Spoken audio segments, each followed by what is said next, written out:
Astăzi, după cum vedeți, eu voi prezenta cozonacul. Bun, începem. Așa, deci, primul eșel cu nucă. Începem până a-l face cu nucă. Nuca se face din cozonac, cozonacul se face din nucă. Bun, punem făină, punem nucă și cu nuca ne ajută. Bun, din stratul istatarii, noi căpătăm puteare și facem mușchi. Eu n-am făcut încă mușchi, că nu prea-mi place nuca. Din ăsta luăm creier, eu am creier. Și uneori mai luăm și nucă în formă de inimioară ca să fim mai iubiți. Înțelegeți ideea. Bun. Și alea și restul ingredientilor mai puțin importante. Bun.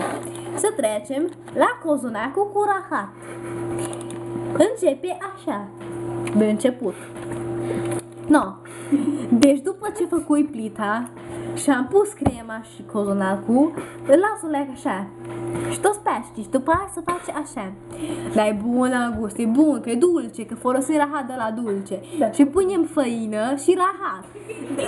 Rahat de la dulce, nu din ăsta. Că rahatul ăsta e tare amar. Și punem rahat din ăsta. Vezi că e mai dulce ăsta decât ăsta. E rahat mai dulce. După care punem și restul importantelor, neimportantelor pe acolo. Și asta a fost la cum să... Stai o leacă, mai stai o leacă. Cum și faci cozonac.